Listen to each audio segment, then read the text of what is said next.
পরপর দুদিন মাধ্যমিক পরীক্ষার প্রশ্ন ভাইরালে রাজ্য জুড়ে শোরগোল পড়ে গেছে। মোবাইল ফোনে তোলা প্রশ্নপত্রের ছবি ভাইরাল হয় সোশ্যাল মিডিয়ায়। ঘটনায় চাঞ্চল্য ছড়ায় মালদার মানিকচক থানায় এনায়েতপুর উচ্চ বিদ্যালয়ে। মানিকপুর উচ্চ বিদ্যালয়ে মাধ্যমিক পরীক্ষার কেন্দ্র পড়েছিল এনায়েতপুর উচ্চ বিদ্যালয়ে। পরীক্ষা কেন্দ্রে মোবাইল ফোন নিয়ে প্রবেশ করে 7 জন পরীক্ষার্থী। কেন, কি করে প্রবেশ করলো, নজরদারি কোথায়, আজকের নজরদারি কি? সুব্রতোষ আমাদের সঙ্গে রয়েছেন একেবারে স্পট থেকে। সুব্রতোষ।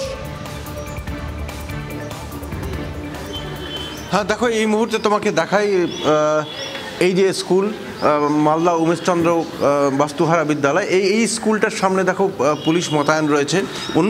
অন্য সময় অন্যবারে যখন এখানে পরীক্ষা হয় তখন কিন্তু গার্জেনরা অভিভাবকরা কিন্তু আশেপাশেই থাকে।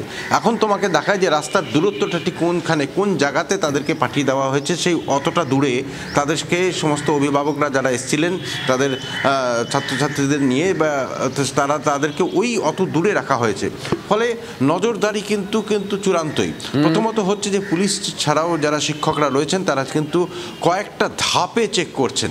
তাদের বিভিন্নভাবে শরীরের হাতে পায়ে টুপি পরে থাকলে সেই টুপি খুলে দেওয়া হচ্ছে। শীতকালে যেহেতু অনেকে টুপি পরে যাচ্ছে, সেই টুপি খুলে দেওয়া হচ্ছে। জুতো খতিয়ে দেখা হচ্ছে। 2-3বার চেক করে তারপরে পরীক্ষা হলে ঢুকতে দেওয়া হচ্ছে।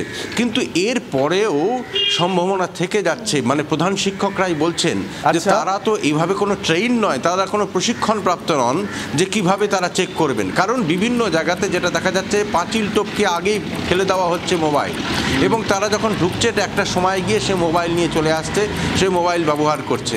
ফলে যখন সামনে দিয়ে নিয়ে যাচ্ছে সেখানে হয়তো তাদের হাতে নেই, কিন্তু আশেপাশ থেকে পাঁচিল টপকে জানলা দিয়ে সেই মোবাইল ফেলে দেওয়া হচ্ছে এবং সেই মোবাইলগুলো তারা কিন্তু পরে আবার কালেক্ট করছে। বেশ, নজর থাকবে সুব্রতোষ, নজর থাকবে, নজর রাখো। এর পাশাপাশি যেমনটা শুভরিত এবং সুব্রতোষ আলোচনা করছিল, মাধ্যমিক পরীক্ষা চলছে, আজকে তৃতীয় দিন, আজকে ইতিহাসের পরীক্ষা। এর আগে দুটি বিষয়ের পরীক্ষা, আর যেটা নিয়ে আলোচনা হচ্ছিল, ভাইরাল হয়েছে মিডিয়ায় প্রশ্নপত্র। পরীক্ষা শুরুর 15 মিনিটের মধ্যে হল থেকে যেখানে টিউশন করে ছাত্ররা সেখানে প্রশ্নপত্র চলে যাচ্ছে, আর সোশ্যাল মিডিয়ায় তো আসছেই। মালদাতে ইতিমধ্যেই একটা সোশ্যাল মিডিয়া গ্রুপের হদিশ পাওয়া গিয়েছে যেখানে সদস্য 100 জন। দুদিনে 25টিরও বেশি মোবাইল বাজেয়াপ্ত করা হয়েছে। পরীক্ষা বানচাল করার চক্রান্ত করেছেন মধ্যশিক্ষা পর্ষদের সভাপতি রামানুজ গঙ্গোপাধ্যায়।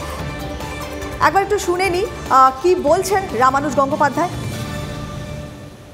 এটা যে এবং একজন গ্রুপ অ্যাডমিনও ধরা পড়েছে। হ্যাঁ, পরীক্ষার্থী এই 11 জনের মধ্যে আছে এবং সে one of the group admin. এটা মাধ্যমিক পরীক্ষার জন্য মতো পরীক্ষার ক্ষেত্রে এটার কোনো মার্জনা হয় না। ভবিষ্যতে আমাদের এই যে কয়েকটা জায়গা থেকে এইভাবে উদ্দেশ্য প্রণোদিতভাবে হচ্ছে কাজগুলো, তার মানে একটা লোকালাইজড জায়গায় সমস্যাটা কেন্দ্রীভূত এবং সেই জায়গা থেকে আমাদের সেটাকে নির্মূল করতে হবে।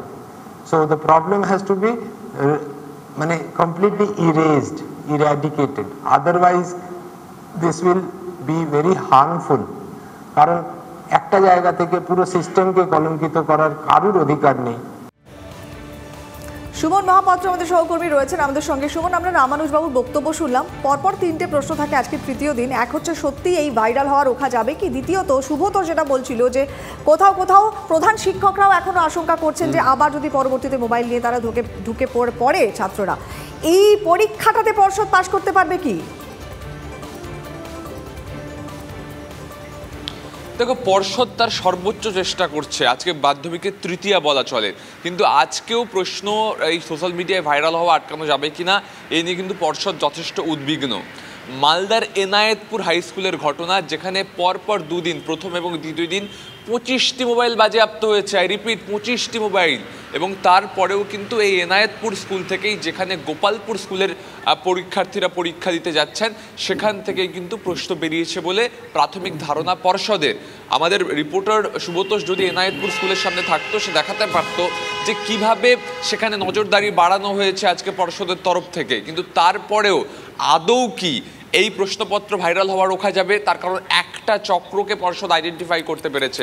এরকম একাধিক চক্র থাকতে পারে যারা 1 মাস আগে থেকে প্ল্যানিং করেই সম্পূর্ণ ঘটনাটা ঘটাচ্ছে। দেখা যাক, পরীক্ষা ইতিমধ্যে শুরু হয়ে গিয়েছে, কি হয়। একদমই নজর থাকবে আমাদের। সুমন, সঙ্গে থাকো। কিন্তু এই নিয়ে রাজনৈতিক চাপানুতরা তো শুরু হয়ে গিয়েছে, শোনাবো কে কি বলছেন। না, এটির জন্য আমরা তো ঠিক করেছি, আমরা বাত্যবাবুকে তার এই কনসিস্টেন্ট পারফরমেন্সের জন্য ওনাকে আমরা একটা লিকশ্রী উপাধি দেবো। মানে মাধ্যমিক তখন লিক হয়ে গেছে, প্রতিবার কোশ্চেন লিক হবে। তো আগামী দিনে এই যে কনসিস্টেন্সি, মানে সচিনও এত কনসিস্টেন্সি দেখাতে পারেনি।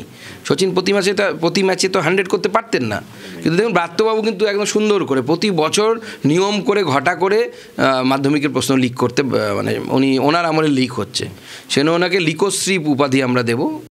এখন যেটা ঘটছে যে প্রত্যেক বছরই লিক হওয়া, এটা তো নিশ্চিতভাবে পর্ষদ কোনোভাবেই সামলাতে পারছে না, এবং সামগ্রিকভাবে শিক্ষা ব্যবস্থাটাকে এমন একটা পঙ্গু জায়গায় নিয়ে গেছে যার ফলে এইরকম একটা পরিস্থিতি তৈরি হচ্ছে। হতেই পারে যে এই ধরনের যারা অর্থের বিনিময়ে চাকরি পাচ্ছেন তাদের মানসিকতা তো এটাই ঘটবে, তাই না? যে তারা মনে করবে যে তারা যে কোনো ধরনের করাপশনের অংশ হতে পারেন। সুতরাং শিক্ষকদের মধ্যেও এই মানসিকতাটা, মানে এই পরিস্থিতিটাই ঢুকিয়ে দিচ্ছে। এটা প্রশ্রয় দেবেন না, কোনো প্রশ্ন ফাঁস হয়নি। কেন পরীক্ষার্থীগুলোকে নিয়ে ছেলে খেলা করা হচ্ছে? কোনো প্রশ্নপত্র ফাঁস হচ্ছে না, মাধ্যমিক নির্বিঘ্নে হচ্ছে। এবং যারা এই পরীক্ষা চলাকালীন ছবি তুলে হোয়াটসঅ্যাপে ছেড়ে 4-5টা গেল রব তোলেন, তারা কিন্তু ছোট ছোট ছেলে মেয়েগুলোকে টেনশানে ফেলা একটা অন্যায় কাজ করছেন। এর প্রতিবাদ করুন।